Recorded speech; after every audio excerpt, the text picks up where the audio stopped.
The phone won't stop ringing. My hand trembles as I reach for it, the bruise on my wrist still purple and tender from where I caught myself falling. 2 days. It's been 2 days since Christmas Eve, and I'm sitting in Bernard's old recliner with an ice pack pressed against my temple, watching Marcus's name light up my screen for the 15th time. I should let it go to voicemail. My lawyer, Linda Hayes, told me not to answer. The restraining order paperwork sits on the coffee table beside me, waiting for my signature. But my thumb moves before my brain catches up. "Mom?" His voice cracks through the speaker. Not the confident, dismissive tone from 2 nights ago when he told me I'd die alone in this house. This voice shakes. This voice knows. "Mom, did you pay the mortgage this month?" The question hangs in the air between us like smoke. Outside my window, a crow lands on the frozen bird bath, pecking at ice. The morning sun turns the December frost into diamonds across my lawn, across the garden Bernard planted 40 years ago when we first moved to this neighborhood. Everything looks peaceful, clean. Nothing like the chaos churning in my chest. Nothing like the blood that soaked into my kitchen floor on Christmas Eve. "Why would you think I paid your mortgage?" I keep my voice steady, calm, the same tone I used to use when Marcus was 7 and lied about breaking Mrs. Patterson's window with his baseball. Silence. Then, "Because..." He exhales hard, the sound staticky through the phone. "Because the payment didn't go through. Our account shows insufficient funds, and I know you've helped us before when we were short." Usually. That word lands like a punch. I shift in the recliner and pain shoots through my ribs where they're still healing. The emergency room doctor at Mercy General said I was lucky nothing broke. Just severe bruising, he'd said, studying the x-rays. Deep tissue damage. The kind that takes weeks to fade, months maybe at my age. "I'm confused, Marcus." I watch the crow give up on the frozen water and fly away, its wings black against the white sky. 2 nights ago, you told me I had more money than I needed, that I was going to die alone in this house anyway. You said what I did with my money wasn't your business. The silence stretches. I can picture him in his kitchen right now, the one with the granite countertops I helped them pick out 3 years ago, the subway tile backsplash I paid for when they ran over budget. His face would be cycling through colors. Panic, realization, that same look he had when he was 12 and got caught shoplifting baseball cards from the corner store on 5th Street. "Mom, listen." "No, you listen." My voice stays soft, but there's steel underneath now. Steel that wasn't there before Christmas Eve. Steel that wasn't there before I lay bleeding on my kitchen floor while my only son and his wife walked out and left me there. Your wife stole $30,000 from me. You knew about it. You helped her do it. And when I confronted you both, you shoved me to the ground and left me bleeding on my kitchen floor with a concussion. I didn't mean... It was an accident. The police have photos, Marcus. I pause. Let the weight of those words sink in. The hospital has records. My lawyer has documentation of every single withdrawal Jessica made from my account. Dates, times, amounts, security footage from the ATM on Pinewood and 5th. Mom, please. The desperation in his voice used to move me, used to make me reach for my checkbook, my credit card, whatever would fix things and make my son happy again. They're going to foreclose. We'll lose the house. Everything. Just this once. Just this once. The laugh that comes out of me sounds foreign, sharp. I gave you $20,000 for your down payment 7 years ago, from your father's life insurance. I've covered your car payments, your credit cards, your emergencies, and you repaid me by stealing, by putting your hands on me. I'm sorry. God, Mom, I'm so sorry. Are you sorry you did it, or sorry you got caught? No answer. The crow that flew away earlier returns with another bird. They circle my yard together, looking for food in the frozen ground, finding nothing. Let me tell you what happened 2 nights ago, I say quietly. Let me tell you exactly how I got these bruises, this concussion, this new understanding of who my son really is. Then maybe you'll understand why I won't help you, why I can't. My name is Coraline Whitmore. I'm 74 years old. I'm a black woman who taught 2nd grade for 42 years at Lincoln Elementary School on the south side of town. I'm a widow of 5 years. I'm a mother to 1 son who I thought I knew. And 2 nights ago, on Christmas Eve, That son assaulted me in my own kitchen. If you're listening from somewhere far away, drop your city in the comments so I can see how far this has traveled. And please, stay with me until the end. Because this story, my story, it needs to be told. Not just for me, but for every mother who's ever been taken advantage of, every grandmother who's ever been dismissed, every older woman who's ever been called confused or senile when she dared to stand up for herself.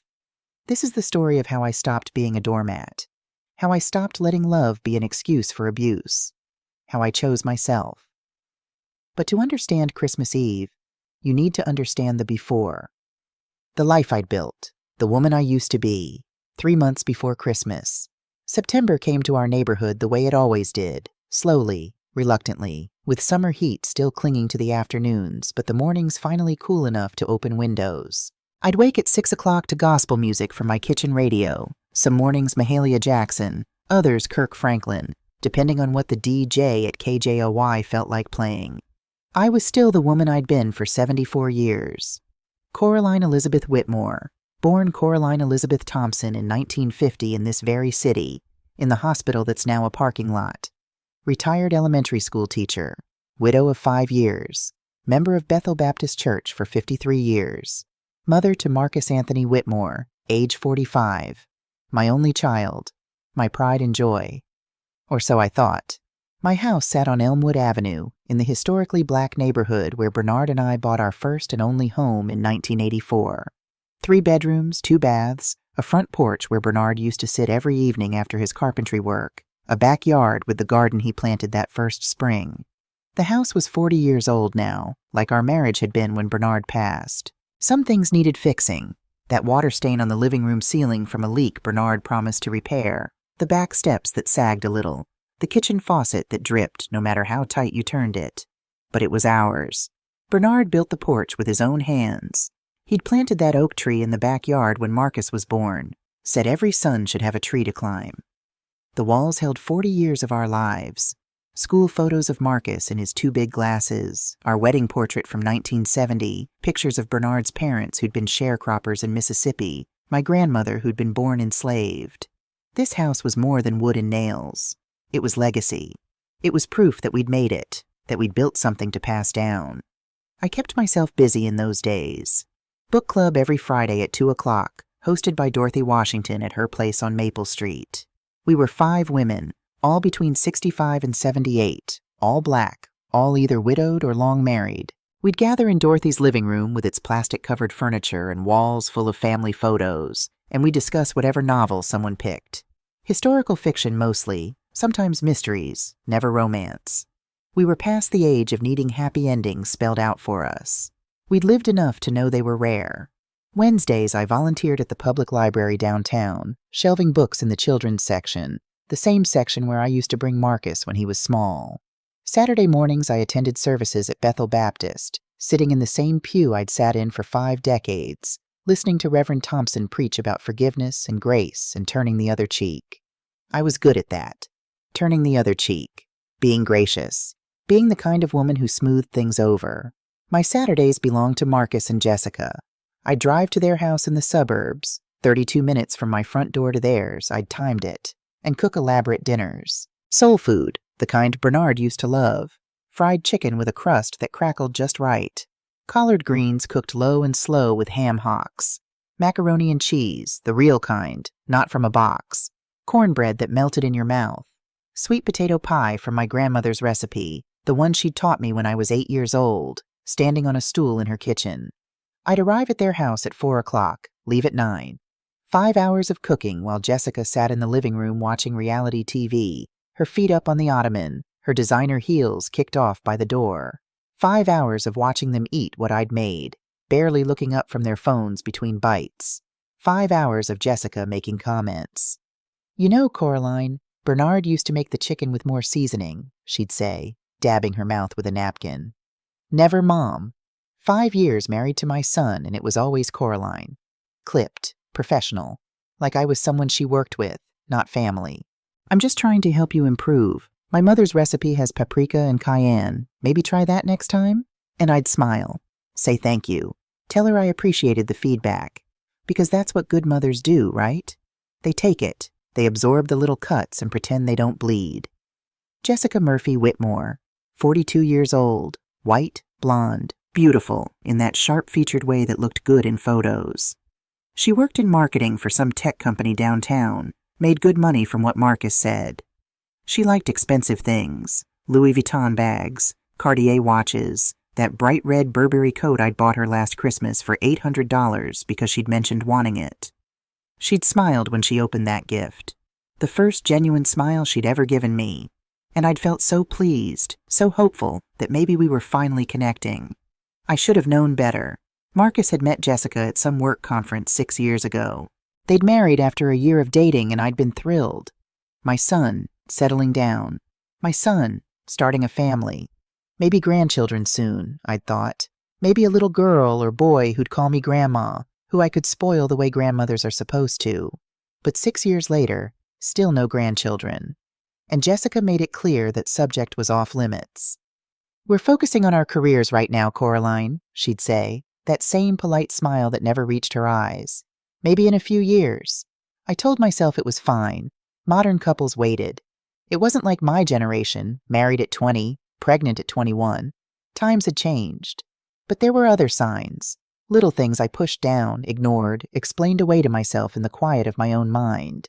Like how Jessica asked about Bernard's pension. "Just curious," she'd said one Saturday while I was mashing potatoes in their kitchen. "For when we're planning our own retirement, how much was Bernard's worth? Combined with your teacher's pension, you must be pretty comfortable." Her eyes had gotten sharp when I mentioned the amounts, calculating, or how Marcus stopped asking how I was doing.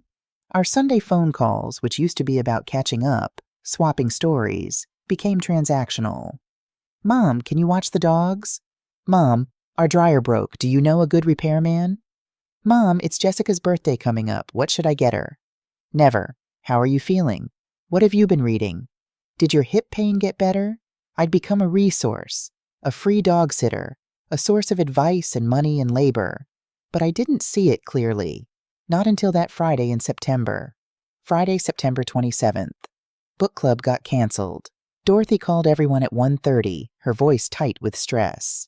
Her daughter Ashley had gone into labor 3 weeks early, and Dorothy was heading to St. Mary's Hospital. "I'm so sorry, ladies," she'd said. "Baby waits for no one." I'd already showered, dressed in my good slacks and the purple blouse Marcus had given me for Mother's Day, made the lemon pound cake I was supposed to bring. No point going home to an empty house for the afternoon. Bernard used to say I didn't know how to sit still, and he was right. Idle hands, idle mind, that's what my grandmother used to say. So I drove, aimless, down Pinewood Avenue past the new coffee shop, through Washington Park, where couples walked dogs in the early fall sunshine. Beautiful day. The kind Bernard used to love. We'd have gone for a drive, maybe. Found a roadside stand selling apples, bought a peck to make pie. I turned onto 5th Street without thinking. The ATM was there, outside Riverside Bank, the same bank Bernard and I had used for 30 years. I needed cash for the farmer's market tomorrow morning, for the woman who sold fresh peaches. That's when I saw it. The red coat. Burberry, bright crimson wool, designer label. The one I'd given Jessica last Christmas, the one that cost $800 that I'd saved for by skipping my own shopping for 3 months. She was standing at the ATM, her back to me, but I'd recognize that coat anywhere. I'd picked it out myself, wrapped it myself, watched her face light up when she opened the box on Christmas morning. I sat in my Toyota Camry, the 2006 model, with the dent in the rear bumper and the air conditioning that only worked on the highest setting, and stared. Why would Jessica be at this bank? They used First National, across town near their house. Marcus had told me. Better interest rates, better online system. I'd even written checks to Marcus and Jessica Whitmore First National account for various emergencies over the years. Why would she be at Riverside, 32 minutes from her house? I watched as she finished her transaction. Watched as she pulled something from the machine. Cash. A thick stack of it, held together with the bank's white paper band. She counted it quickly, her fingers moving fast, practiced, then glanced around the parking lot. I ducked down in my seat.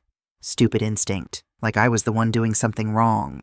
She stuffed the cash in her Louis Vuitton purse, the $2,000 one Marcus had bought her for their anniversary last year, the purchase he'd called me about asking to borrow $800 to cover, and walked to their Mercedes. The white one with the dent in the rear bumper from when Marcus backed into a pole at Target. She drove away. I sat there for 10 minutes, heart pounding in my chest, hands gripping the steering wheel so tight my knuckles went pale. Telling myself there was an explanation. Maybe she was getting cash for a surprise. Maybe Marcus sent her. Maybe I was wrong about which bank they used. But something felt off. Rotten. Like when you open the refrigerator and smell spoiled milk before you even see the carton.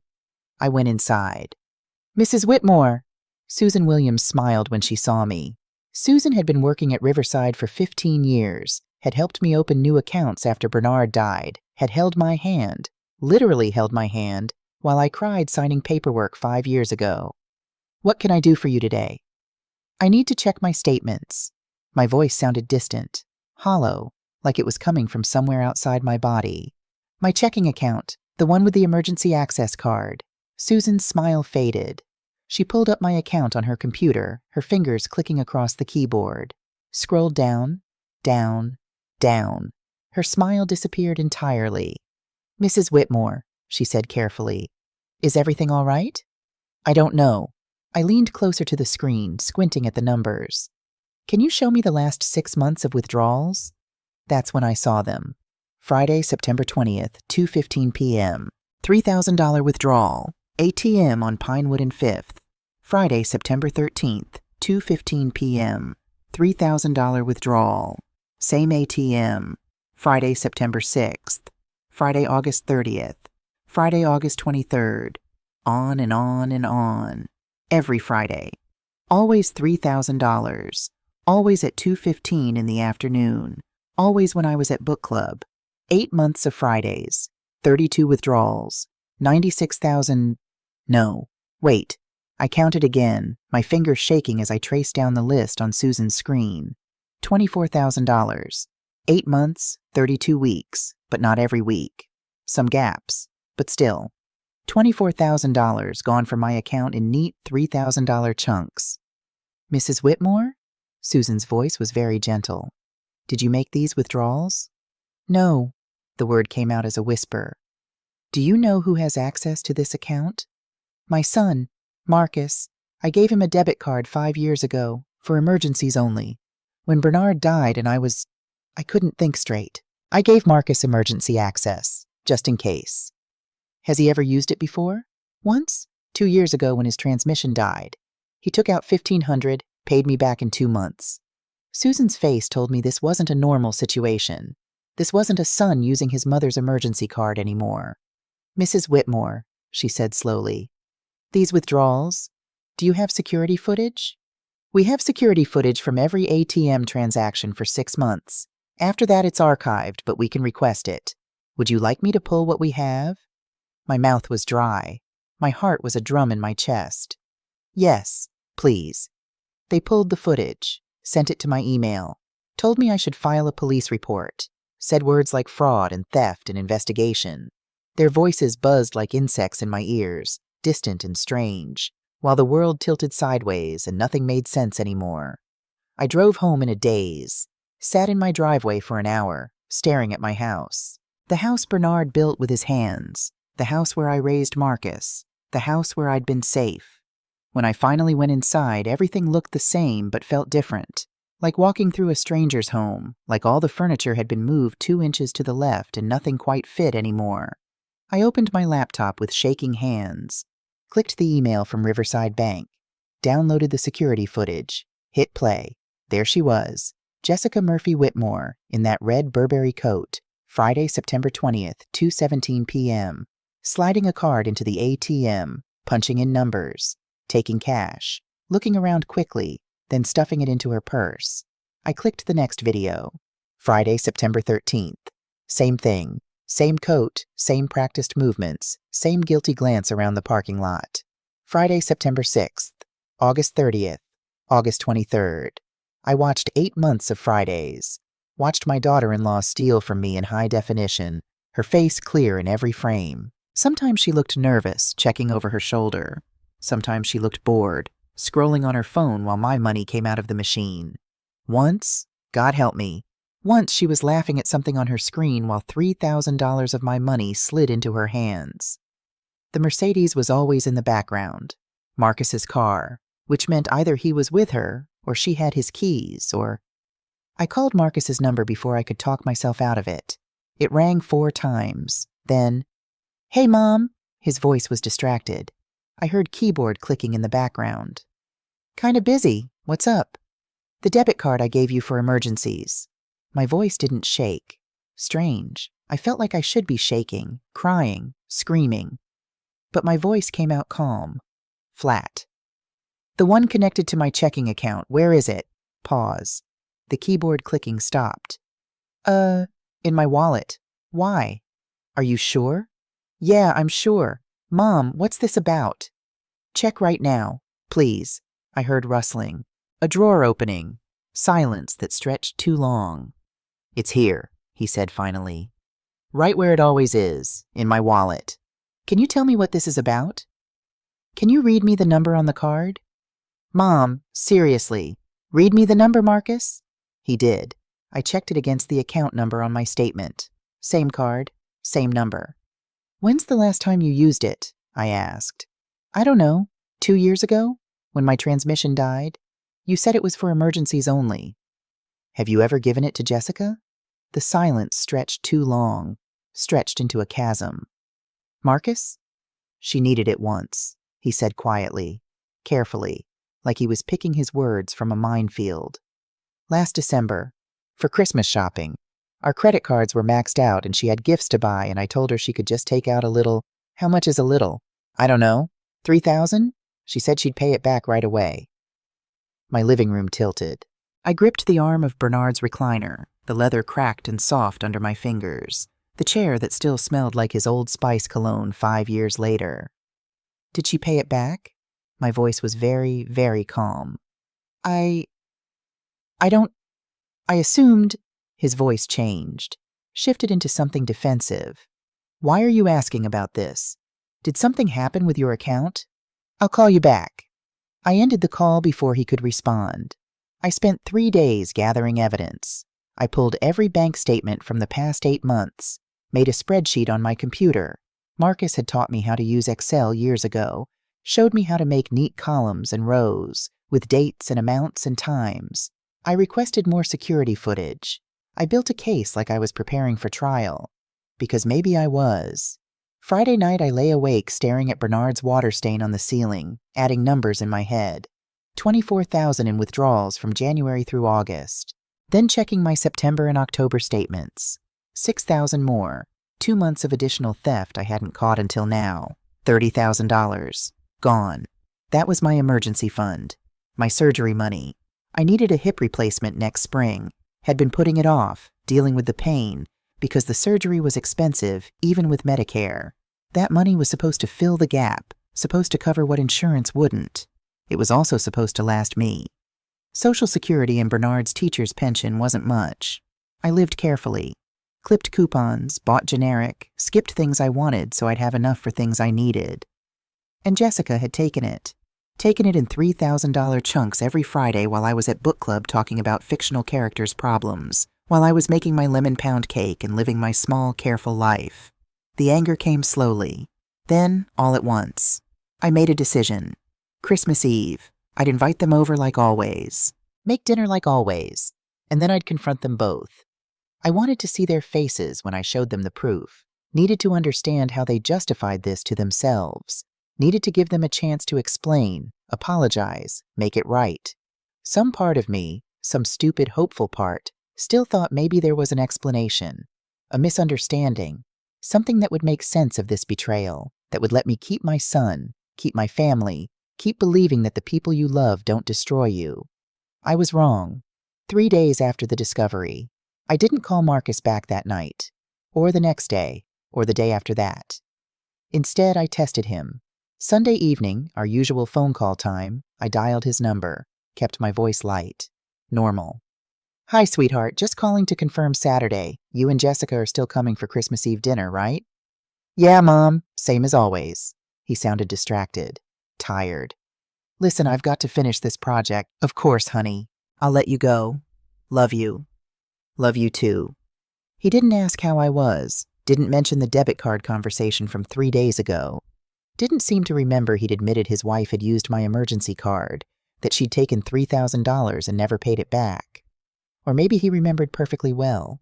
Maybe he just didn't care. I called him again Wednesday. Casual. Marcus, I was going through some old papers. That debit card I gave you.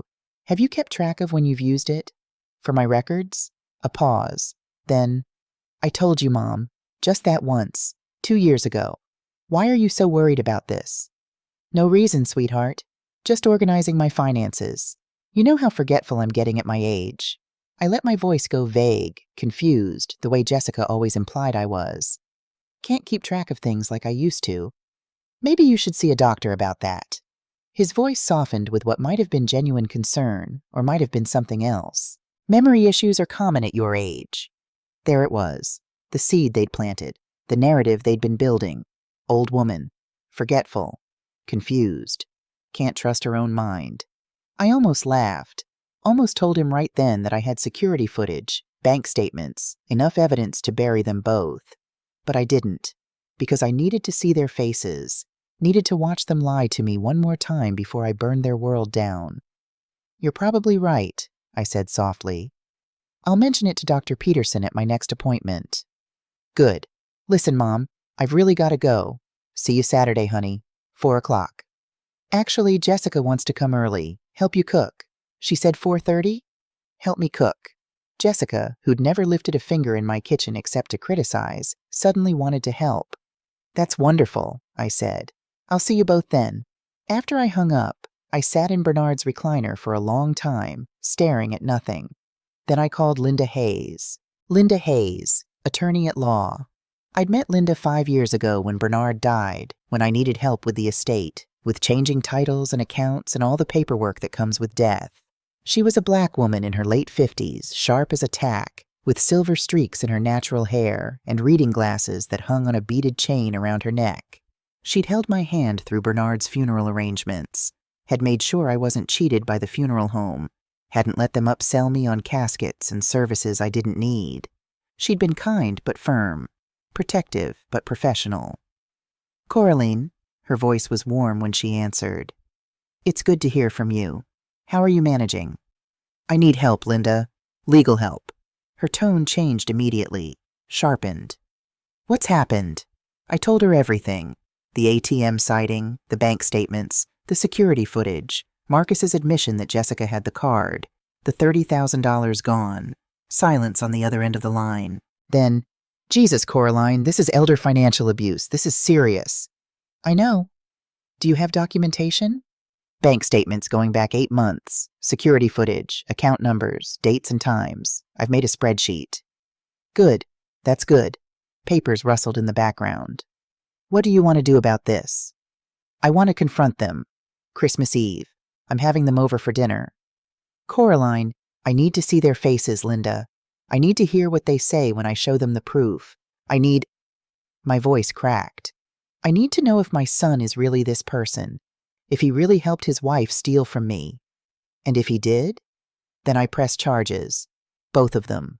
More silence. Then Linda's voice, gentle but firm. I think you should file a police report first. Document this officially.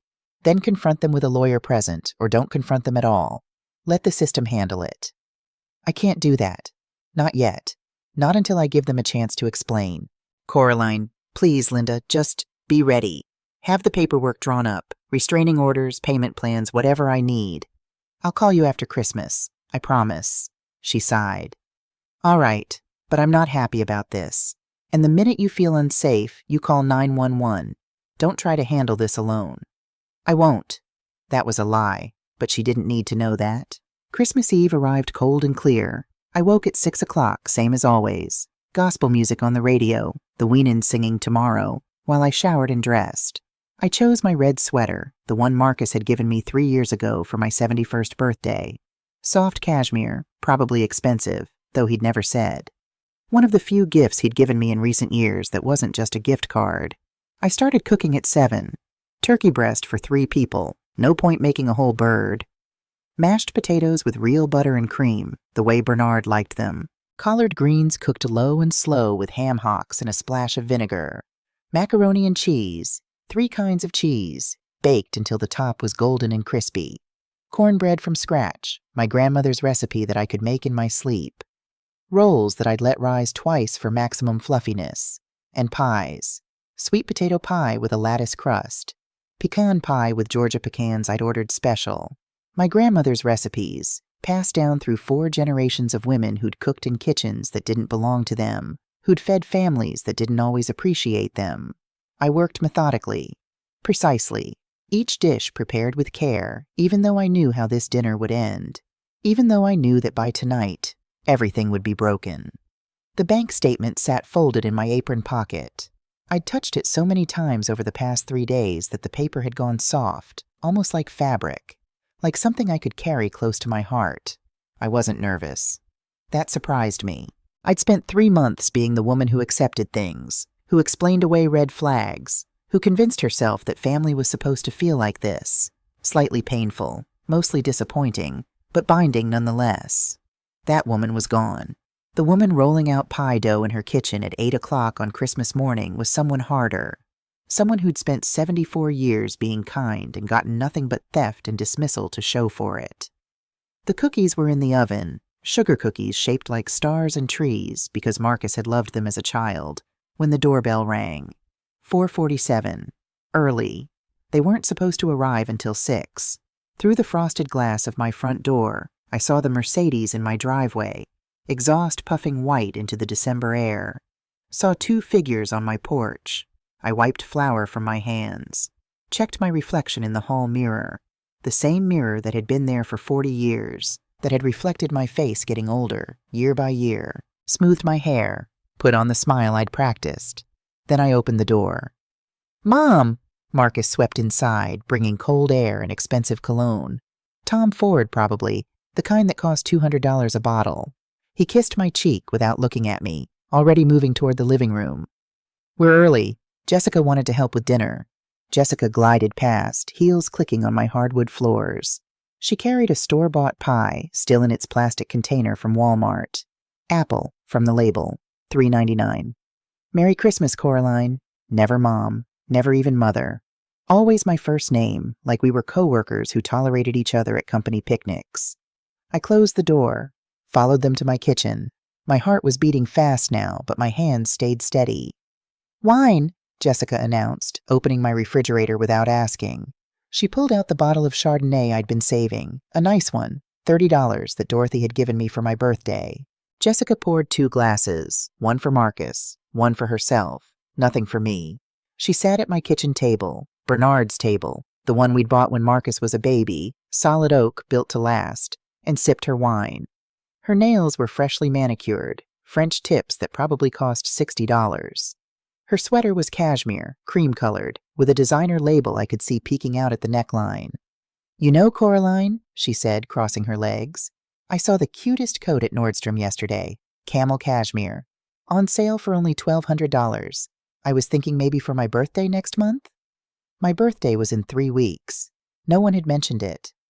"Actually," I said, my voice cutting through her words like a knife through butter, "I need to discuss something important." Marcus loosened his tie. He was wearing a suit, Hugo Boss if I remembered right, the kind that cost over $1,000, for a casual Christmas Eve dinner at his mother's house. "Can it wait, Mom? We've had a long day." "No." I pulled the bank statement from my pocket, unfolded it carefully, smoothing the creases against the table. "It can't." The paper crinkled in the sudden silence. The radio kept playing. Nat King Cole singing the Christmas song. Wrong soundtrack for what was about to happen. Jessica's eyes narrowed. Just for a second, but I caught it. "What's that?" Marcus reached for the statement. I held it back. "This is from my checking account, the one I opened after your father died. The one only you have access to, Marcus. For emergencies." I looked at my son, really looked at him. Tried to find the boy who used to bring me dandelions from the backyard, who'd cried when other kids got hurt, who'd once told me I was his favorite person in the whole world. I didn't see that boy anywhere. "Someone's been withdrawing money," I continued. "Large amounts. $30,000 over the past 8 months. The kitchen felt smaller suddenly, the walls pressing in. Jessica sipped her wine like we were discussing the weather. Marcus's jaw tightened. What are you implying? I'm not implying anything. I'm asking directly. I turned to Jessica. Did you take money from my account? She set her glass down with a sharp click. Excuse me? The withdrawals started 2 weeks after Marcus gave you his debit card, the same card connected to my account. My hands didn't shake anymore. Anger had burned away the fear.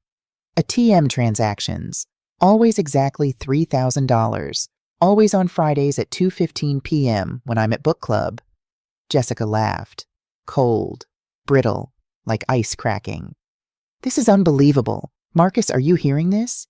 Your mother is accusing me of— The bank has security footage, I interrupted, from every transaction for the past 6 months. That's you, Jessica, in your red Burberry coat, the one I bought you last Christmas, taking my money. The laughter died. Marcus stared at the statement on the counter, his face cycling through colors, pale, then red, then pale again. Mom, you're confused. You probably authorized these and forgot. You're getting older. Maybe you should see a doctor. I'm 74, not senile. Heat crawled up my neck. I keep perfect records. I know every penny in that account. Memory issues are common at your age. Jessica moved closer to Marcus, her hand on his arm. United front. My grandmother had the same problem. Started accusing people of stealing from her when really she'd just forgotten. Don't you dare gaslight me. My voice came out sharp as broken glass. Something cracked inside my chest. All those dinners I'd cooked. All those times I'd watched their dogs, watered their plants, picked up their mail. The $20,000 down payment I'd given them. The car payments, the credit card bills. 7 years of being useful, being needed, being family. And this was what I got. Theft and lies and being called confused. I saw the security footage, I said, my voice shaking now with rage. That's your car, Jessica. That's you, taking my money. Money I needed for my hip surgery. Money I saved for emergencies. You stole from me. The silence stretched like taffy. Jessica's mask finally slipped. Her pretty face twisted into something ugly, something that had probably been there all along, hiding behind polite smiles and constructive criticism. Stole? She laughed again, meaner this time. You owe us that money, Coraline, after everything we've done for you. Visiting every month, pretending to care about your boring stories about your boring students and your boring book club. That's worth something. The words hit like physical blows. I grabbed the counter to stay upright. Get out of my house. Gladly. Jessica grabbed her purse, that $2,000 Louis Vuitton. I'm tired of playing happy family with you anyway. You're pathetic, you know that? Clinging to money like it'll keep you warm at night. Like it matters. You're going to die alone in this house, and your money won't make any difference. But Marcus didn't move. He stood frozen, his face a mask I didn't recognize. Mom, his voice came out quiet, flat. You need to understand. The house payment was due. We were going to lose everything. Understand what? My voice was rising now, getting shrill. I didn't care. That you let your wife rob me? That you're defending her? We were desperate. The market's been bad, my bonus didn't come through, Jessica's company downsized. You make 6 figures, I was shouting now. You drive a Mercedes. You just got back from skiing in Aspen. You have way more than most people ever will. And you stole from your own mother. That's not— He stopped, started again. What you do with your money isn't your business anymore, Mom. You have way more than you need. What are you saving it for? You're going to die alone in this house anyway. Might as well help your family while you can. The words hit like a slap, like he'd reached across the counter and put his hands on me. I grabbed the edge of the granite I'd helped them pick out, that I'd paid $800 extra for when they went over budget, and held on. How dare you? Tears burned my eyes, but I refused to let them fall. Not in front of them. That money was for my medical bills, for the surgery I need next year, for my future, for my security, and you just took it, like I didn't matter. Like I was just a bank account with no feelings. That's not— Mom, you're making this— Marcus moved toward me, his face twisted with something between anger and guilt. Get out. My voice shook. Both of you, now. Jessica was already at the door, her coat in her hands. Come on, Marcus, let's go. Let her rot here with her precious money.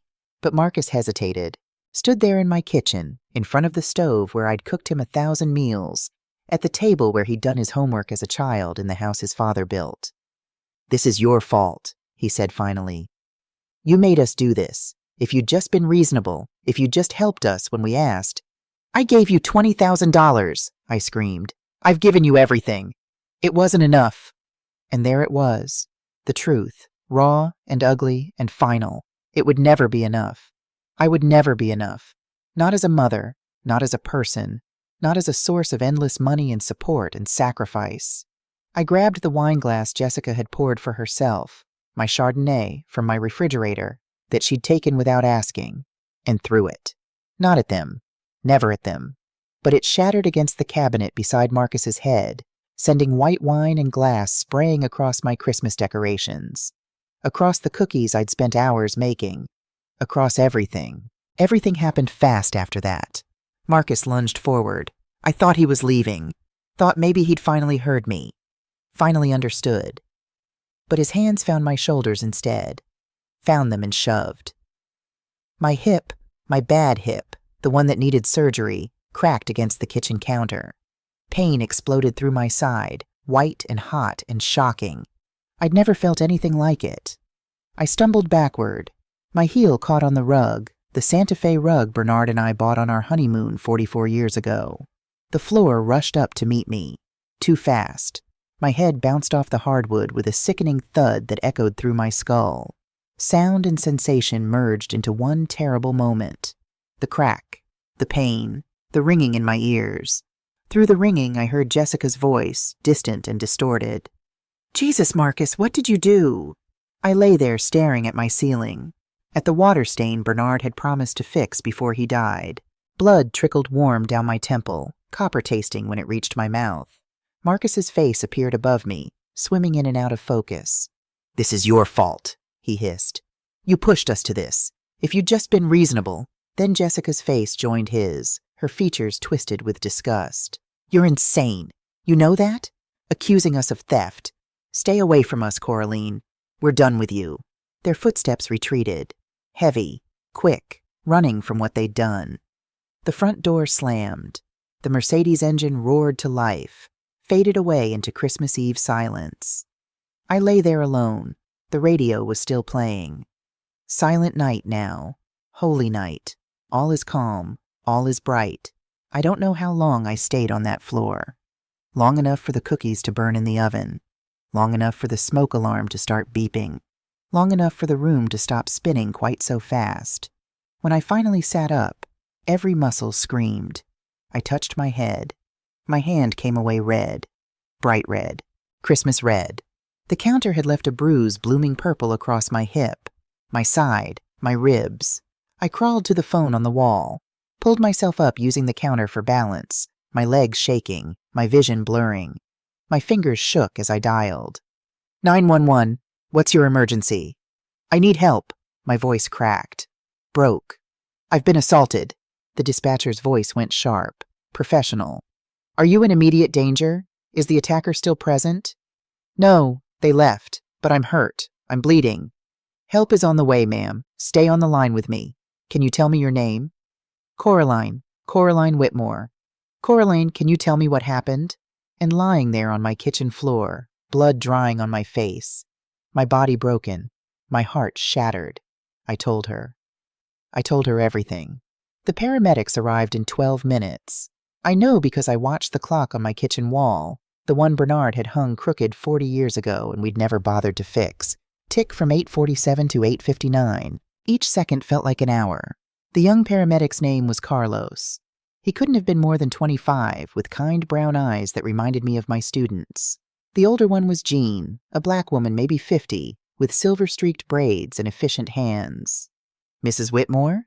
Jean knelt beside me on the floor where I'd finally managed to sit up, my back against the cabinet.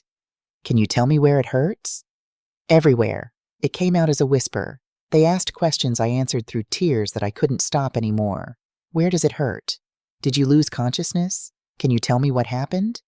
What's your pain level on a scale of 1 to 10? 10. Everything was 10. They took pictures of my injuries. The gash on my temple, still bleeding sluggishly. The bruise spreading across my hip like spilled ink. The scrape on my elbow where I'd tried to catch myself. The swelling on my ribs. "Ma'am," Jean said quietly while Carlos radioed for police backup. "You should press charges. This is assault, domestic violence. It doesn't matter who did it." It was my son. The words felt strange in my mouth. Foreign. My only son. Jean's eyes were kind but firm. "Doesn't matter. Family doesn't get a pass on putting hands on you. This is serious, Mrs. Whitmore. You could have a concussion. Your hip might be fractured." I know. I did know. I'd taught second grade for 42 years. I'd filed reports about bruises on children, about suspicious injuries. I knew what abuse looked like. I'd just never imagined I'd be on this side of it. The police came next. Officer Rodriguez, a Latino man in his 40s with a wedding ring and tired eyes. Officer Kim, younger, Asian, with a notebook and a gentle voice. More questions, more photos. They gave me a case number, 24-87532, and said someone from the detective unit would follow up, asked if I felt safe, if I had somewhere else to go. "This is my home," I said. My voice was stronger now, hardened by something cold settling in my chest. "They don't get to take this too." After they left, after Carlos and Jean had bandaged my head and insisted I go to the hospital, I refused, signed a waiver against medical advice. I sat in Bernard's recliner with an ice pack pressed against my skull.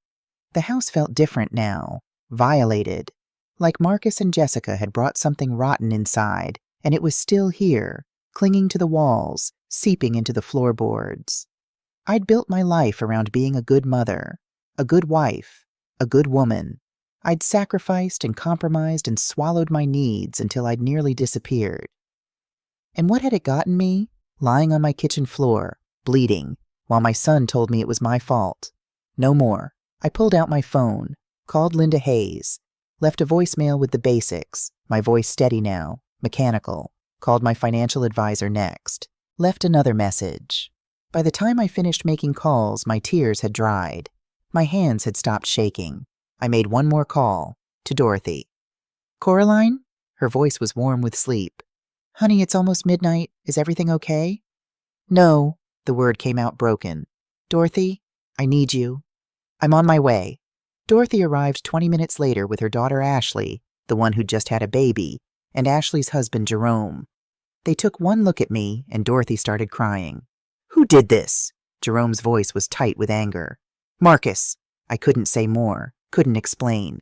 The words caught in my throat like broken glass. Dorothy held me while I cried. Really cried this time. The kind of crying that comes from somewhere deep and dark, from a place where you keep all the hurts you've been pretending don't exist. Ashley made tea. Jerome called his cousin who was a nurse, put her on speakerphone so she could walk me through checking for signs of concussion. They stayed until 3 in the morning, taking shifts watching me sleep in case I needed to go to the hospital after all. When they finally left, Dorothy squeezed my hand. "You press charges, Coraline. You hear me? I don't care if he's your son. What he did, that's evil. That's unforgivable." "I know," I said. And I did. Christmas Day passed in silence. I didn't cook, didn't decorate, just iced my injuries and made lists. Detailed lists of every dollar in every account, every asset in my name, every piece of evidence I had. The day after Christmas, my phone rang at 9:23 a.m. Marcus's name lit up the screen. For a moment, I just stared at it, watched it ring, let my thumb hover over the decline button. But curiosity won. Or maybe it was something darker, the need to hear what excuse he'd manufacture, what apology he'd craft. "Mom," his voice cracked. "Mom, did you pay the mortgage this month?" And we were back to the beginning, full circle. I sat in Bernard's recliner, looked out at the winter-dead garden. A crow pecked at the frozen ground, searching for something that wasn't there. "Why would you think I paid your mortgage?" "Because..." He exhaled hard. "The payment didn't go through. Our account shows insufficient funds, and I know you've helped us before when we were short. Usually." "I'm confused, Marcus." I kept my voice pleasant, almost curious. 2 nights ago you told me I had more money than I needed, that I was going to die alone in this house anyway. You said what I did with my money wasn't my business." Silence. I could picture him in his kitchen, his face cycling through panic and realization. The moment he understood that I wasn't going to save him, not this time, not ever again. Mom, listen. No, you listen. My voice stayed calm, but steel ran through it now. Steel forged in pain and betrayal and lying on my kitchen floor alone. Your wife stole $30,000 from me. You knew about it. You helped her do it. And when I confronted you both, you shoved me to the ground and left me bleeding on my kitchen floor with a concussion and bruised ribs. I didn't mean... It was an accident. The police have photos, Marcus. Mercy General Hospital has records. My lawyer has documentation of every withdrawal Jessica made. Bank statements, security footage, witness statements. I paused. Let that sink in. So no, Marcus, I did not pay your mortgage. Mom, please.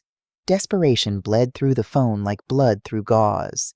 They're going to foreclose. We'll lose the house, everything. Just this once. Just help us one more time. Just this once. The words tasted bitter. I gave you $20,000 for your down payment. I've helped with your car payments, your credit cards, your emergencies for 7 years.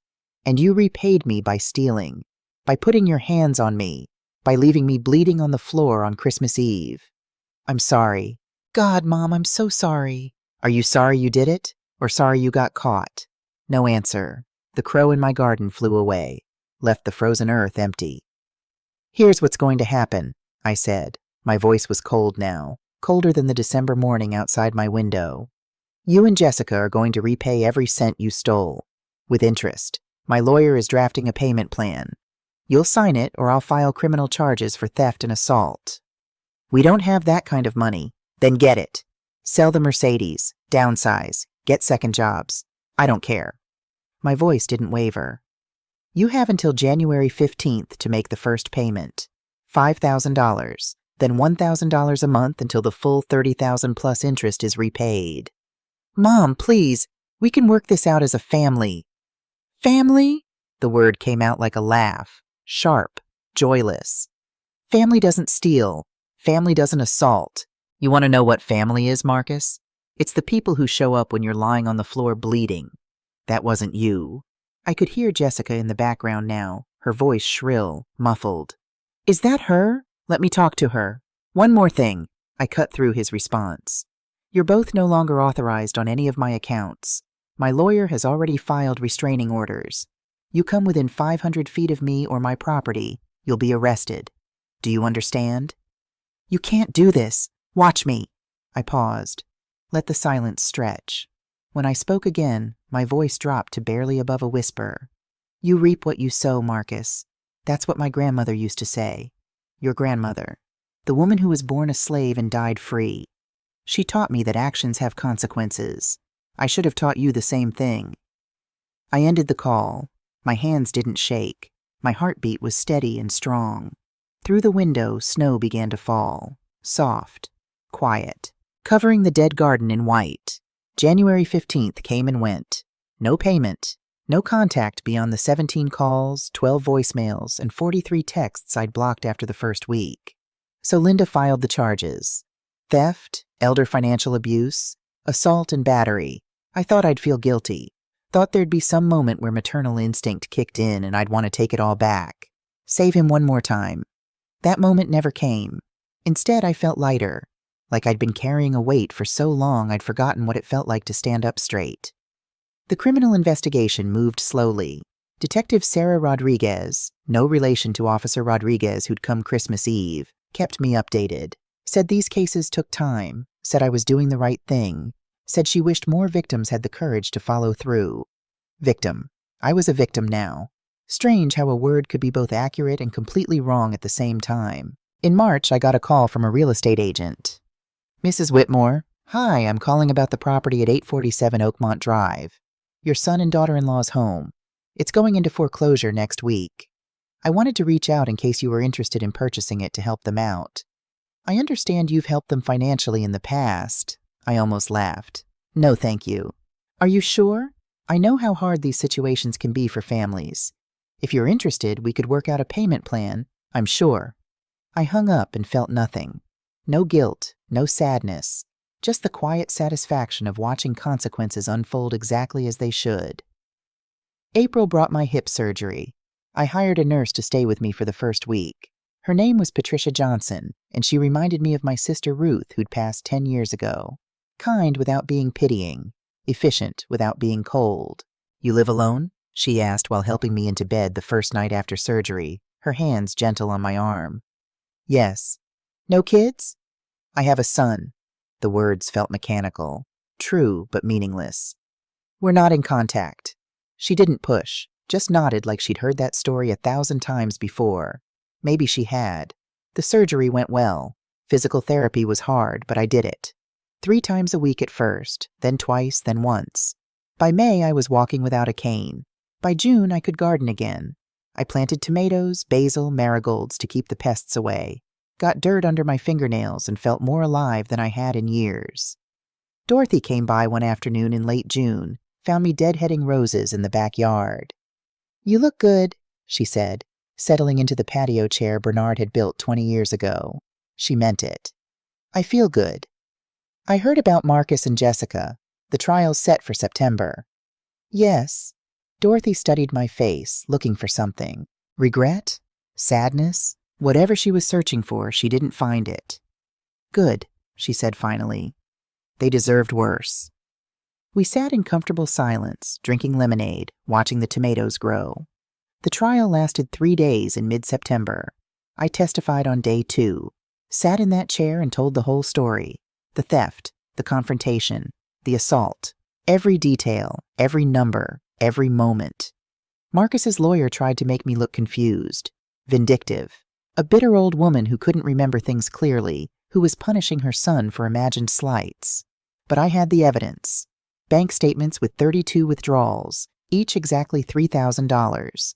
Security footage showing Jessica at the ATM, clear as day, in the red Burberry coat I'd bought her. Hospital records documenting my injuries. Police photos of the bruises, the blood, the chaos of my kitchen. The 911 call recording where my voice cracked and broke, asking for help.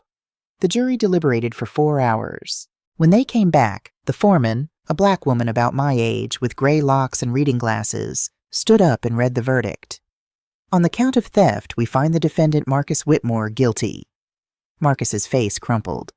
"On the count of elder financial abuse, we find the defendant Marcus Whitmore guilty." Jessica sat stone-faced in the gallery, her designer handbag clutched in her lap. "On the count of assault and battery, we find the defendant Marcus Whitmore guilty." Marcus cried when they read the last one. Real tears, his shoulders shaking, his face buried in his hands. I sat in that courtroom and felt nothing. No satisfaction, no sadness, just a quiet acceptance that this was justice. This was right. The judge sentenced him to 18 months in prison. Jessica got 12 months for her role in the theft. They were ordered to pay back the full $30,000 plus interest, $42,000 total, and legal fees. 5 years probation after release. When the judge read the sentence, Jessica stood up and walked out. Didn't look back. Didn't look at Marcus. Their marriage was over. I knew it even if they didn't yet. Outside on the courthouse steps, a reporter from the local news asked me how I felt. "Free," I said, and meant it. It's been 6 months since the trial. Spring has come again. My garden is planned, seeds ordered. I've got tomatoes and peppers and a whole section for herbs. The crow that used to peck at frozen ground is back. I've been leaving seeds. He brings his mate now. They're building a nest in the oak tree Bernard planted when Marcus was born. Full circle. Everything comes around. The $30,000 came back in installments, taken from the sale of their house at auction. They declared bankruptcy. Divorced 3 months after the trial. Marcus got out of prison early for good behavior, served 13 months. I heard through Dorothy that he's living in a studio apartment across town now, working as a delivery driver for Amazon, making $9 an hour plus tips. I don't think about him much anymore. Some days I forget I even had a son. Patricia asked me last week if I ever feel lonely. We meet for coffee every Thursday now, have become real friends, the kind who tell the truth even when it's uncomfortable. "Sometimes," I said, stirring sugar into my coffee. "But lonely is better than used." She laughed. "Amen to that. I'm sitting in my garden now, on this first warm day of March. The crow and his mate are back, busy with their nest. I've been watching them for an hour, how they work together, how they take turns gathering twigs. I open my journal to a fresh page. Think about what to write, about what these past 15 months have taught me. Finally, I write it down. The lesson that cost me $30,000 and a son to learn: love without respect is just another word for abuse. Generosity without boundaries is just another word for being used. And sometimes the kindest thing you can do for yourself is let people face the consequences of treating you badly. I close the journal, watch the crows, feel the sun on my face. I'm 75 years old now. My hip doesn't hurt anymore. My garden is green and growing. My bank account is slowly being replenished. My heart is healing, though the scar will always be there. But I'm free. For anyone who's been where I was, lying on a floor, bleeding and alone, wondering if standing up for yourself makes you the villain, let me tell you something. It doesn't. Your worth was never in their hands. It was always in yours. You just forgot for a while. And to anyone fighting their own battle right now, wondering if you're strong enough to set boundaries, to say no, to choose yourself, you are. You absolutely are. Your comeback is already being written. Stay quiet. Stay sharp. Let your actions speak louder than their excuses ever could. I stand up from my garden chair, Bernard's chair, the one he made with his carpenter's hands, and stretch. No pain, no stiffness, just strength. The gospel music drifts from my kitchen radio, the Winans singing Tomorrow, the same song that played the morning of Christmas Eve, the morning I didn't know would change everything. Tomorrow, tomorrow, tomorrow is on its way. I walk into my house, my home, the place Bernard built, the place I defended, the place that belongs to me and no one else. And I smile, because at 75 years old, I finally learned the most important lesson of all. Sometimes the greatest victory isn't in the revenge. It's in the peace that comes after. It's in the morning coffee on your own porch. It's in the garden you plant with your own hands. It's in the life you build when you finally choose yourself. I chose myself, and I'd do it again.